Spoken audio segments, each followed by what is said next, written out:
All right, fans, welcome back, IWC. It's me. It's the G.O.C. coming to you live to tape from the bunker, 25 feet below the surface of the earth here at Chaos Corner. We are on part 2 of reviewing The Ringman, referee Dave Dwinnel. It really is an unbelievable read. Life on the Road. You know my connection to Dave Dwinnel and all the different people involved in this book. I want you to go out and not only get the book, because it's an unbelievable read for all wrestling fans. It's from the middle 80s all the way to the early 2000s, a viewpoint from everything you can think of and all the legends and heroes that Dave worked with on the road, and his viewpoint, an insider's look. And what you get here on this channel is my connection to, along with that, reviewing Dave, because it's a similar path. And he's my old buddy, New England Pro Wrestling Hall of Famer, class of 2014, I believe he was in, or 2012. We were just hanging out with class of 2023. You're not going to want to miss this. This is part 2, Life on the Road. It really has been a great read. So go back and check out the first part. It's about 30 minutes. I did the forward a few weeks back. That's here on the Guardian of Chaos YouTube channel. You're not going to want to miss this. We're having a heck of a time. We really are. So thanks for being here early in the morning on Chaos Corner. Don't you dare miss it. We're not even going to wait to jump off all the other social media platforms.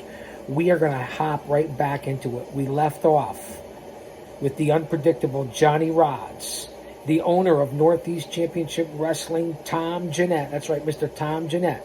Referee Dave Dwinnel, the actual ring man. Also, Hillbilly Cousin Luke in the main event of the tag team in Northeast Championship Wrestling, and what had happened with Abdullah the Butcher. A bloody mess. Let's get back to Life on the Road. Stay with me, fans. The crowd buzzed as the patrons made their way to the exit, still talking about the excitement of the last match. On my way back to the locker room, a group of young fans asked if the blood on the hillbilly and myself was real or fake. I assured them it was real. Returning to the locker room was something I was not looking forward to, as the finish in the ring was obviously not the intended one, and the blame would fall squarely on me. Sitting all alone on a wooden bench in a cold, dark corner, sweating profusely and noticing that blood covered a decent part of my striped shirt. He covered it, and it covered it. I believed things couldn't get any worse. All of a sudden, a large figure emerged from the shadows, making his way slowly across the room towards my bench. As the shadow drew closer, I recognized it being the Japanese giant who I just disqualified. That's right, Toru Tanaka, and who had given Bruno all he could handle in several championship matches only a few years before. I wondered if a wrestler had ever decked a referee in the locker room. After several long seconds sitting on the bench and Tanaka standing over me, the behemoth finally asked in a very, very quiet, low voice, "Ref, do you have a car?" I answered rather sheepishly, "This is Ref Dave Dwinnel now." "Yes, I do." He then uttered the words I will never forget. "No, it's not Konnichiwa, bitches. Do you mind if I ride with you? I hate riding in a small van with all those smelly wrestlers." This was Professor Toru Tanaka to Dave Dwinnel.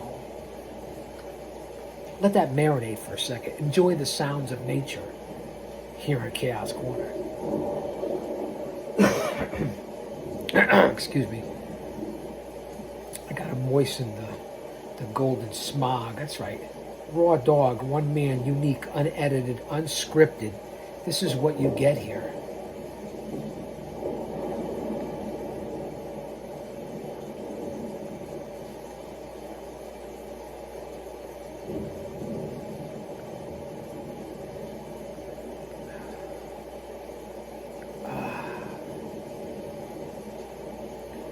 Wow. Nectars of the gods. With that in mind,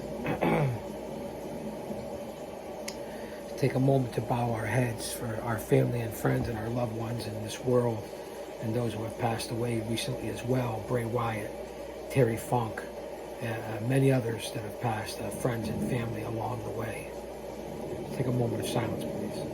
Thank you here from Chaos Corner. I really appreciate it from the bottom of my heart.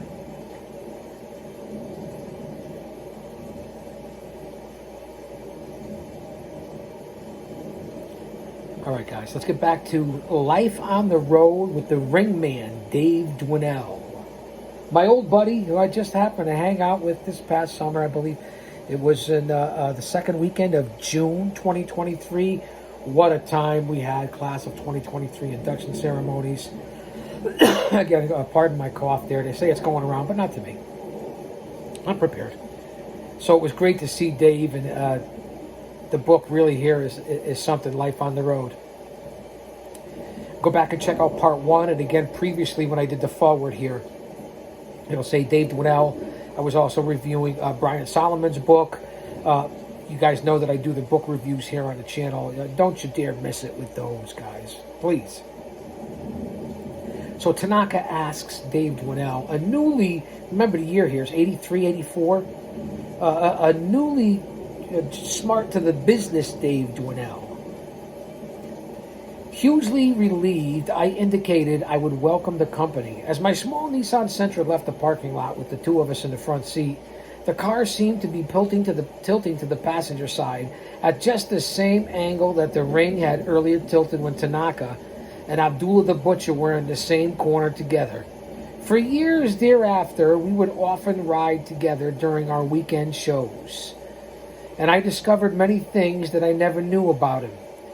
For example, his real name was Charles Kalani Jr. However, throughout my career, I always referred to the wrestlers by their ring names. Calling them by their real names would be like addressing John Wayne by his real name, Marion, or Bob Hope by his real name, Leslie. To be honest, I didn't even know the real names of many of the wrestlers. Professor Tanaka will always, to me, be Professor T, or Teru. Abby was always Abby, or the Butcher, never Larry. And the Iron Sheik was always Sheik, never Hossein or Koss. I have to agree with Dave Dwinnel on those assessments.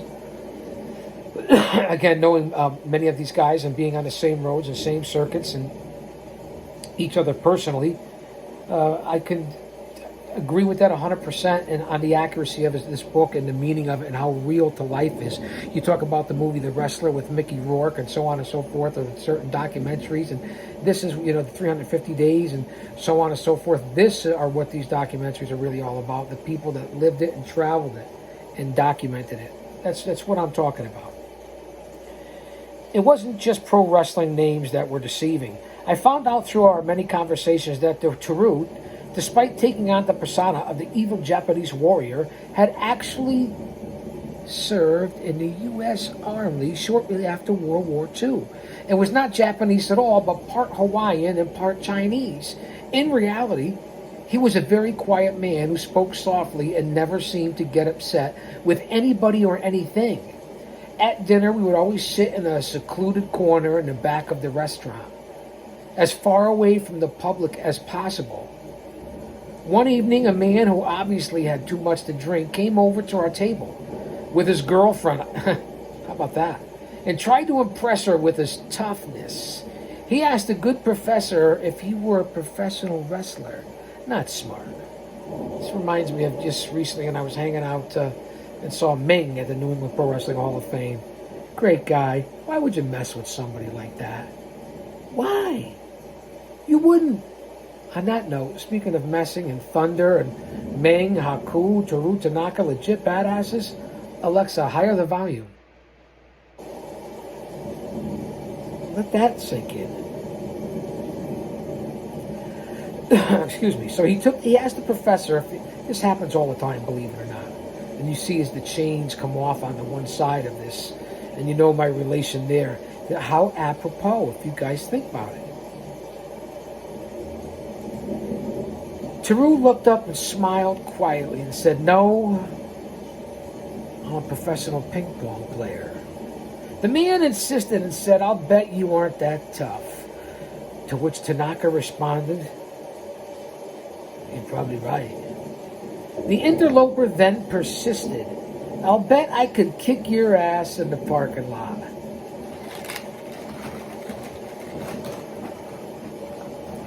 Tanaka said, "You probably could." After a few minutes, Tanaka finally had enough. "Please allow my friend and myself to finish our dinner, and then come back and we will talk." 15 minutes later, the man and his date came back. Tanaka stood up and said to him, "Stretch out your arm." When he did, Teru pinched a nerve under his arm and 2 fingers, and the man fell to his knees in tears from the pain. "Repeat after me," Tanaka said. "I'm not so tough." Think about that.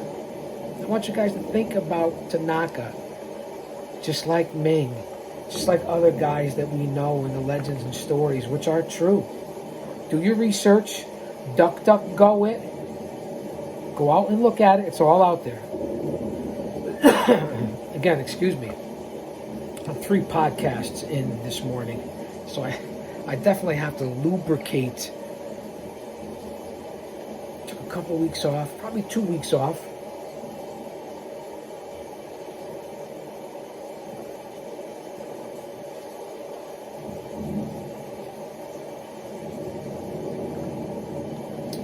Now that I think about it, I believe it was 2 weeks I took off from the podcast.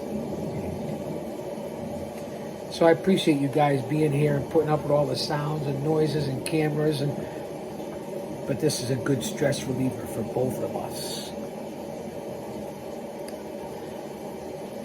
So we're in the restaurant. It's Dave Dwinnel. It's Teru Tanaka. And some jabroni, not J-brony, jabroni, some clown. He says, as Tanaka's ready to snap his arm in half, "I'm not so tough." And Tanaka said, "Oh, you are tough?" The man whimpered, No, you're tough." Never say I should not bother people when they are eating. He then let the man up, and with the girl supporting him, he staggered out of the restaurant in extreme and excruciating pain. Professor T sat down and looked at me and said, "How about some dessert, Dave?" Great story. Priceless classic. Another fellow whose company I really enjoyed early on was the Iron Sheik. Now you guys know my connection to G.O.C. and the Iron Sheik. Jerry Springer, Amazing Tales. I say no more. Do some of your homework and your research here on the channel if you're a fan of mine. One evening we were staying at a Holiday Inn, and while we're walking down the long, narrow corridor to my room, I noticed heavy, thick smoke coming out from under the door of the adjacent room. It was strong, had a rather unusual smell. Knocking on the door, a voice inside bellowed, "Come on in." Opening the door, I found a sheik lying on the bed in his wrestling shorts. With both hands extended, he yelled out, "My good friend, Referee Dave, please come in, have a smoke, and relax. Enjoy yourself." I refused his generous offer, reminding him that he was in a non-smoking room. His response was simply, "Not anymore, brother," and I'm not going to try to imitate the sheik. I could barely do Tanaka. I'm not good on the imitation. That's why I start coughing. The throat. I got the halls mental lip that's been out. Then I'll be sucking on it. You guys will hear me sucking while I'm talking. Wait. Sucking while I'm talking. We don't want any of that. It's rated PG here, man. So now Dave is with the Iron Sheik. "Not anymore, brother." I wished him a good evening and closed the door behind me, afraid that the thick clouds of smoke might set off the small smoke detector. That same night, Tommy Jeanette, Hank, and I were in the Sheik's room when it was time for him to do a spot on Ringman Q.C.'s radio show live via telephone. Sports Radio 66, The Fan, WFAN, New York. They're talking sports, going at it as hard as they can. It's Mike and the Mad Dog on The Fan. Nothing can get by him. Turn it on and try him. Mike and the Mad Dog. Sports Radio 66, The Fan. Wait, wrong show. Ringman Q.C. and Jody Mack. Let me get back on track here. The Sheik got off his bed, looked in the mirror, twisted his mustache, and pounded his chest a number of times. Tommy reminded him that it's a radio call, not television. Sheik responded that it didn't matter. He always wanted to look his best for the fans, whether on radio or television. I kind of feel the same way. He then ambled down the hall, entered Rich's room, and prepared to talk into the telephone by once again going through the same ritual. You know how the Sheik was, God rest his soul. It's been a rough year, hasn't it? How's this for irony? Despite his ring persona as the evil Iranian, ready to wreak havoc on the U.S., Sheik was an assistant coach for the United States Olympic team in 1972 in Munich, Germany, when Palestinian terrorists, let me get that right. My wife will say something, she'll come back and correct me. That's why I love her, though. English was one of my best subjects, English and history. Murdered 11 members of the Israeli wrestling team and boxing teams. Now, if you saw on Dark Side of the Ring or WWE documentaries, I forget which one it was. I think it might have been an incredible documentary on the Iron Sheik. They could have did it a lot longer, but you guys will understand a lot of this stuff is out there if you do your research and due diligence. Tommy Jeanette was another fascinating guy. Again, I love you, Tommy. Thanks for believing in me when Johnny Rods was booking for you and using me, especially here in the home area, all the fairs here in the Nutmeg Constitution State, and being able to go around New England. Unbelievable, working with Slaughter and guys like that. Hammer Valentine on the same card, Coco Beware, Slaughter, Johnny, working with Zombie. I mean, I didn't appreciate being choked out by Slaughter and Zombie as well, but you understand, those were some good times, Tom Jeanette. True class entertainment, Northeast Championship Wrestling. Again, remember the time frame here, 83 to 93, Tommy Jeanette. Okay, back to where we were. Tommy reminded him that, again, radio, we're on WFAN, Richman Q. Tommy was another fascinating guy with a background in the world of music and entertainment prior to starting Northeast Championship Wrestling, NCW, not NEW, NCW. He was the leader of the very successful rock group Tommy and the Rivieras. That's right, Tommy and the Rivieras, as well as the band's bassist and vocalist. His final gig was 29-city tour with the legendary Bill Haley's Comets in 1985. Talk about history and classics and the golden era. Tommy recently published a book about his musical career entitled Happy Days with Tommy and the Rivieras. He was always the first to admit, and again, I can vouch for what Dave is talking about here in his book about Tom Jeanette in that time frame. He didn't know all that much about wrestling. He wasn't even a fan, really. I can vouch for that as well. And he decided to become a promoter. He approached it strictly from a business point of view, which is probably why he was so successful at it. Let that sink in. He wasn't a fan. He approached it as a business. Get it? After running successful shows in high schools, fairs, colleges, mid-sized arenas, the NCW was about to embark on a new venture, the wacky world of country fairs. Wrestling, as you may now know, has its roots firmly planted in the carnivals that traveled throughout the country back in the early part of the 20th century. At that time, Johnny Rods had recently opened a remarkably successful wrestling school in Brooklyn, and many of the future stars of the WWF and WWE cut their teeth on those fair shows. They provided an opportunity to appear in front of live audiences. We're in a festive mood. They also afforded me, Dave Dwinnel, a chance to work on some of the very first matches of people like Tommy Dreamer, Kid Crush, later known as the Tasmaniac, a.k.a. Taz, Baron Von Krupp, a.k.a. Skull Von Crush, Big Vito and Uncle Festa, Big Sweet William, a.k.a. Hugh Morris, and Crash the Terminator. and Mondo Clean, later known as Damien Demento, and yours truly, where the kids at the fair said, in my not too far from my hometown, as I was with legendary hardcore icon Ron Zombie against G.I. Joe Sergeant Slaughter. They were chanting to me, pardon the language again, I'll put the money in the tip jar. The kids to me at ringside, you fat fuck, you fat fuck, you fat fuck. I said, where are your parents, you little pieces of dirt? It's a work, man. Come on, man, lighten up, man. It's a work. Kayfabe, baby. Remember the time frame. Tom Jeanette, NCW, man. That's right, and I ended up working for NEW for a decade as well. That's the connection here on this damn channel. You understand it, right? It's the espresso talking now. Calm down. And Dave is right about all this. He's dead balls on, hitting nail right on the head. Is the new camera a little too close? Maybe? Scare the rats off. Cheesecake. Make onions cry. They say the camera adds 10 pounds to you.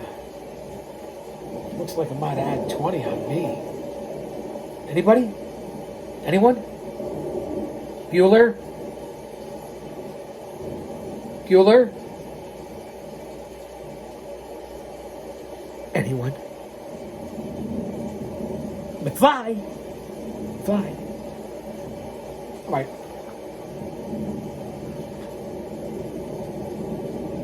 I have amnesia and deja vu at the same time. I think I've forgotten this before. When hitting some of these small towns, the heels would really aggravate the crowds prior to the match by saying over the microphone, "What do you people in the stands all look alike?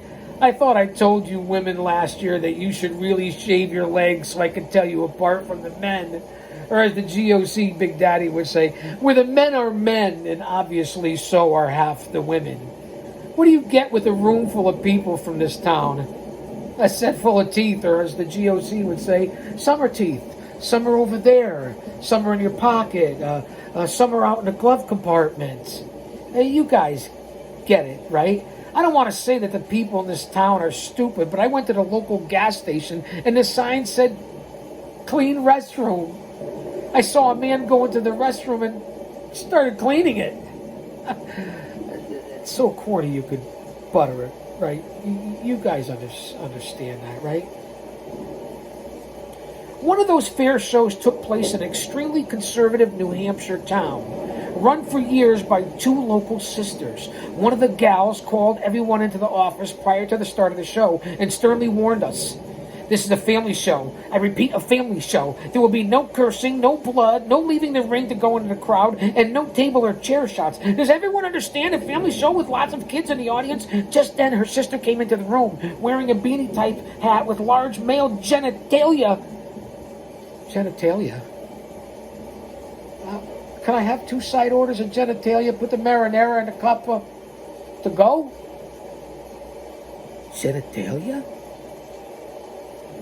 Just then her sister came in with that genitalia attached to the top. The words on the hat read, "I'm a dickhead." Richard Cranium. So much for wholesome family entertainment. This is NCW. This is the 80s. Each year we appeared in northern Maine at a very small hometown fair. The only amenities offered at this event were chicken dinners, 2 rides, and a wrestling show. The dinners were considered to be among the very best in the state. Now let's remember where you are in certain parts of the New England area. No offense, man. Quickly sold out each year in these areas. On this particular summer day, the weather forecast predicted heavy rains and floods, so Tommy begged them to cancel. He always worked with the fairs and would never charge full price if they canceled a week, or even a day, or 2 days before the event. The main promoters refused to cancel, and it poured so hard that day it was impossible to set up the ring, as the post kept sinking into the heavy mud. Not one single dinner was sold at the fair. You kidding me, right? This is not a work. This is reality. This is the business. The fellow who ran the fair could not pay Tommy because he was counting on using the monies from the dinners to cover the wrestling costs. I heard that before. He then asked if he thought the wrestlers would consider being paid with chicken dinners, offering a present to each wrestler with 25 dinners that they could resell upon their return to New York City. Offering frozen dinners so the workers could take it home and sell in their neighborhood. You motherfuckers, listen, and I apologize for that. I didn't mean to say that. Tommy refused the generous offer, and the fellow sent him a check 2 weeks later, never to have wrestling on again in his fair. At least he got the money, right? Tommy Jeanette was a class act. Entertainment and class personified. That's legend in this area. Female matches always went over well, especially with the men. Misty Blue had whatever heel she happened to be working always involved me in 2 spots. That makes sense. It never failed to draw a great reaction from the crowd. The first spot was referred as the honeymoon move. The heel would cover Misty, and she was being thrown off. I would roll over on my back, and she would fall on top of me face down, placing us in a very suggestive position. She would then jump off me, acting mad, and I would sit up and stare at the audience with a great big smile plastered all over my face. Get it? The other was the tug-of-war spot. Misty would stand outside the ring while the heel was inside, lying on her back. She then pulled the leg of the heel, which had draped over the bottom of the rope from outside the ring, while I pulled in the opposite direction on the wrestler's arm. It was like a rug and tug of war. Back and forth, forth and back, tug of war. Misty Blue, Dave Dwinnel, the ringman guarded chaos. Somebody stop me. Bouncing off the rope. Whoa. Misty often asked the kids in the audience to help her in this act by pulling on the other hand. After a minute or so, Missy let go of the heel's leg, and the tension now broken. I took a big backwards bump and flipped over myself. I've been down that road before. The midgets were also extremely popular with the crowds, especially among the kids. I'll never forget the first time I worked a midget match with either or neither, Tiger Jackson. The match featured Little Louie, billed as King of the Midgets, against Tiger Jackson, who later became known as Dink the Clown in the WWE. I had to learn about 12 ref spots in preparing for these matches. One of these spots occurred when Tiger was pinning Louie, and he would be thrown off. You could ask El Ref about this in Paradise Alley. It's on video. And I would catch him and throw him back onto Louie. Louie then throw Tiger back off a second time, and once more, and we go back and forth, Louie and Tiger, Tiger and Louie. And after this happened the third time, I would throw Tiger off to the side. That's right. Like a sack of potatoes, like yesterday's news, like yesterday's garbage. That's how it went. Ask El Ref, Paradise Alley, it's on videotape. Give some heat. The first time we did this spot, I evidently threw Tiger too high and too hard. El gallo trae huevos, no mejora, maricón, muévete el culo, no. I'm just saying, maricón. And Tiger landed squarely on his pride. Boing, boing, boing. That's what you get here in Chaos Corner. Rolling over on his back, that's what you get when you have the midgets. It is what it is. Rolling over on his back while holding the family jewels, he turned and said in a painful voice, "Referee, easy with the midget, please." Nothing in life lasts forever. And eventually wrestling was replaced on the fair. I can attest to that as well after being on all those fairs in the 80s and 90s. Replaced by, on the circuit, by racing pigs. No, I'm not talking about the girls or rats. I'm just saying, ask MJF, pinning mats and banging rats. I don't know what he's talking about. He's talking about oink the moink, boink the moink. He's talking about real pigs. Replaced on the circuit by racing pigs who put on 5 shows a day and had no need for a locker room, showers. Well, we don't anyway. We just did the Taco Fest with Tito Santana. Arriba! Didn't do it in the locker rooms, do it in the back of a U-Haul truck. This is independent pro wrestling. This is pro wrestling. You can't make it up. After 10 successful years as one of the top, if not the top independent promotions, especially in the Northeast, the NCW broke its ring down for the last time. It was like losing your family, as weekends and summers now seemed empty for all who had been involved on the tours.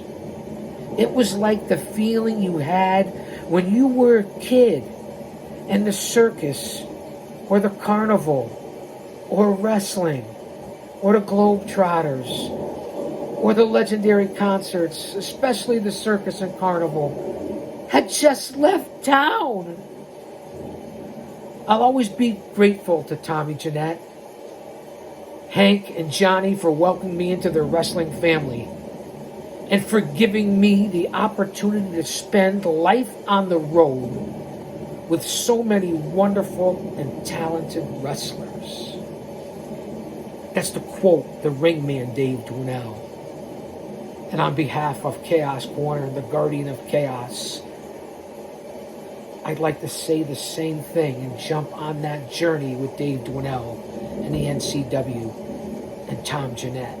Fans, thank you for being here. This is a 2-parter plus the forward. I'll be back with many more episodes of history, the golden era. No matter what time it was, it applies to this current day and the relatability to who I am and this channel is in the world of pro wrestling. So I'll say that to say this, because I tell it like it is. Don't you dare miss it.